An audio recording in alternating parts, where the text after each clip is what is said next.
देखिए, पहली बात तो ये जो एग्जिट पोल है, ये भारतीय जनता पार्टी के दफ्तर में तैयार किया गया है। और जितने भी आंकड़े आप देखेंगे, सारे टीवी चैनल के आंकड़े लगभग एक जैसे हैं।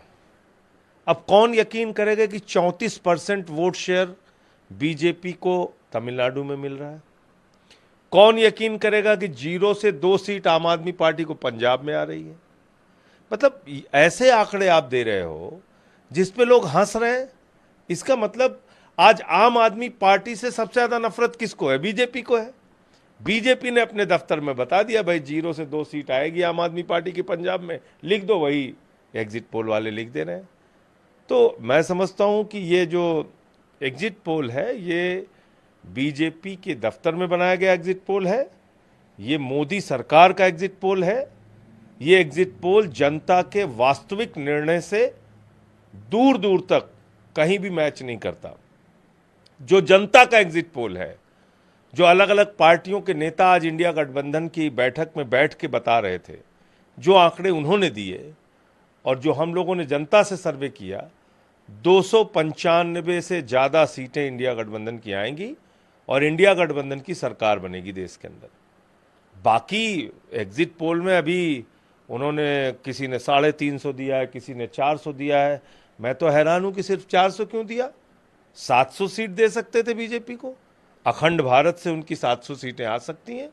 पाकिस्तान से 100 आ जाएंगी, नेपाल से 50 आ जाएंगी, 50 अफगानिस्तान से भी मिलेंगी, 50 बांग्लादेश से मिल जाएंगी, 30-35 श्रीलंका से आएंगी, 20-25 थाईलैंड से आ जाएंगी, कुछ इंडोनेशिया से आ जाएंगी। पूरे अखंड भारत से 700 सीट दें बीजेपी को? एग्जिट पोल का मजाक बना दिया है आपने। भाई इसके पीछे की क्या वजह है? या तो आपने कोई बड़ी हेरा फेरी कर रखी है, उसको जस्टिफाई करने के लिए नंबर दिखा रहे हैं। क्या ये जो जितने भी एग्जिट पोल वाले हैं, इनको जनता के नब्ज का बिल्कुल अंदाजा नहीं है? पूरे उत्तर प्रदेश में मैं गया प्रचार के दौरान, महाराष्ट्र में गया, बिहार के आंकड़े सामने, मतलब झारखंड, कहीं भी आप चले जाओ, लोगों में गुस्सा है, नाराजगी है, महंगाई को लेके, बेरोजगारी को लेके, आरक्षण और संविधान को बदलना चाहती है बीजेपी, इस बात को लेके नाराजगी थी। और आपके आंकड़े कह रहे हैं कि साहब नहीं नहीं, सब तो एकदम बीजेपी की चारों तरफ बल्ले बल्ले हो रही। ये जितने भी नेता बैठे थे, उनका जो जनता के बीच का जो सर्वे था, उसके आधार पे आंकड़े बताया तो मैंने आपको कि 295 के आंकड़े इंडिया गठबंधन की बैठक में जो अलग अलग पार्टी के नेताओं ने बताए, उसके हिसाब से आए सामने। एकदम सही कहा, यही आंकड़े रहेंगे। इससे भी कम हो सकते हैं, इसके ऊपर नहीं जाएंगे लोग। अब ये तो 4 जून का परिणाम आने दीजिए, उसके बाद तय हो जाएगा। मैं सिर्फ इतना कहना चाहता हूं कि इंडिया गठबंधन का जो भी प्रधानमंत्री होगा, वो नाली के गैस से चाय नहीं बनवाएगा।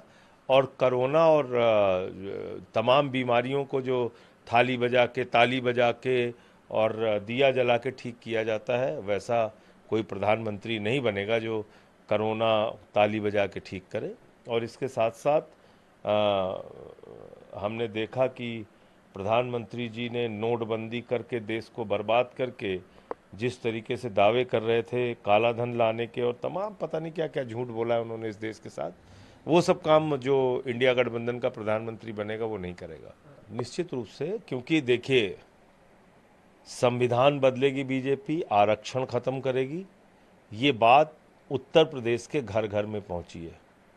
महंगाई और बेरोजगारी से हर परिवार त्रस्त है।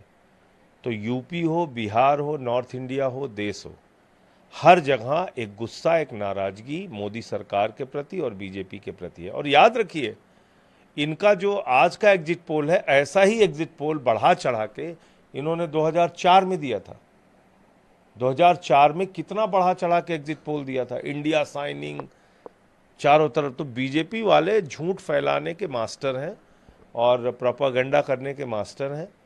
तो मुझे लगता है ये उसी का एक तरीका है जो आज एग्जिट पोल आया। बीजेपी की तरफ से जो स्टेटमेंट आ रहे हैं, दीप सिंह पुरी का स्टेटमेंट है या बाकी नेताओं का, वो खंडन कर रहे हैं इंडिया अलायंस के द्वारा जो आंकड़ा दिया गया और एग्जिट पोल पर जो बोला जा रहा है। तो 4 तारीख तक इंतजार करें। तो एग्जिट पोल जो आंकड़े आ रहे हैं, उस पर फिर नाच क्यों रहे हैं? 4 तक इंतजार करें। आखिरी सवाल आपसे, दिल्ली के लोकप्रिय मुख्यमंत्री अरविंद दोबारा सरेंडर करना होगा, जो उनकी बेल याचिका थी उस पर 5 तारीख को सुनवाई होगी। देखिए, अब वो न्यायिक प्रक्रिया है और मुझे लगता है कि न्यायालय से जल्दी ही उनको न्याय मिलेगा। अरविंद केजरीवाल जी के मामले में ऊपर से लेकर नीचे तक एक फर्जी बेबुनियाद मामला तैयार किया गया है, तथ्यहीन मामला तैयार किया गया है, कोई सबूत उनके खिलाफ नहीं है और मुझे लगता है कि जल्द ही उनको न्यायालय से न्याय मिलेगा, रेगुलर बेल मिलेगी। प्रधानमंत्री का ही एग्जिट पोल है, मैं तो बता रहा हूँ आपको, ये मोदी के दफ्तर में बना हुआ एग्जिट पोल है। तो एग्जिट पोल पे जाहिर सी बात है मोदी जी उछलेंगे, उत्साहित होंगे, नाचेंगे, वो कर रहे हैं, उसमें कोई दिक्कत नहीं। जहाँ तक उन्होंने परिवारवाद की बात की, 442 में से 110 परिवारों को उन्होंने कैंडिडेट बनाया है। 442 सीटों पे बीजेपी लड़ रही है, जिसमें 110 कैंडिडेट ऐसे हैं जो राजनीतिक परिवारों से आते हैं, जिनके कोई बाप दादा मुख्यमंत्री, सांसद, अलग अलग पदों पे केंद्र में मंत्री रहे हैं, उनको ही टिकट दिया है। तो ऐसी ऐसी जब बेबुनियाद बातें प्रधानमंत्री जी करते हैं तो उससे ये साबित होता है कि उनका वास्तव में झूठ बोलने का और झूठा प्रचार करने का एक तरीका बन गया है और हर बात पे उनको झूठ बोलना है। अब प्रधानमंत्री कह रहे हैं कि वो सांप्रदायिकता नहीं फैलाते। पूरे चुनाव में उन्होंने किया क्या? मटन, मछली, मुगल, मुजरा, मुसलमान, बस यही सब करते रहे। मदरसा, इसके अलावा किया क्या? मंगलसूत्र, और क्या किया?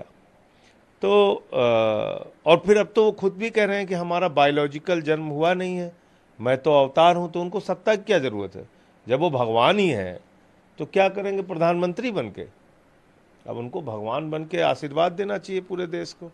किसने कहा है उनको आके राजनीति करें? तो भगवान हैं, अवतार हैं वो। और जेपी नड्डा साहब ने भी कह दिया है, देवताओं के देवता हैं मोदी जी।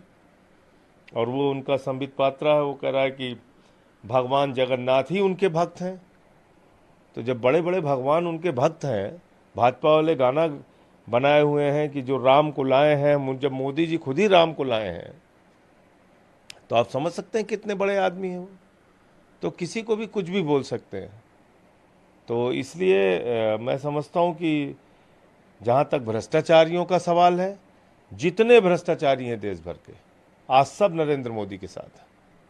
भ्रष्टाचारी हो, बलात्कारी हो, हत्या करने वाला हो, उसको किसी के से मोदी जी को परहेज नहीं है। अजय मिश्रा टेनी, उसके बेटे ने 4 किसानों को कुचल के मारा, इनकी सरकार मंत्री है। पहलवान बेटियों को कोई न्याय नहीं दिया, प्रज्वल रवन्ना के लिए प्रचार करने जाते हैं। अजीत पवार हो, छगन भुजबल हो, हसन मुशरीफ हो, अशोक चौहान हो, नारायण राणे हो, नवीन जिंदल हो, जनार्दन रेड्डी हो, मुकुल राय हो, शुभेंदु अधिकारी हो, हेमंत विश्व शर्मा हो, येदुरप्पा हो, सारे भ्रष्टाचारी आज बीजेपी के साथ हैं, मोदी जी के साथ हैं। तो ना तो उनको भ्रष्टाचार पे बोलने का कोई नैतिक साहस है, ना तो उनको परिवारवाद के खिलाफ बोलने का कोई नैतिक साहस। भाई जैसा कौन है? अमित शाह का बेटा है, उसके अंदर उसको बल्ला पकड़ना नहीं आता, आपने उसको बीसीसीआई का सेक्रेटरी बना रखा है। और हमारे घरों के जो जवान होंगे वो 17 साल में सेना में जाएंगे, 21 साल में रिटायर हो जाएंगे। ये है।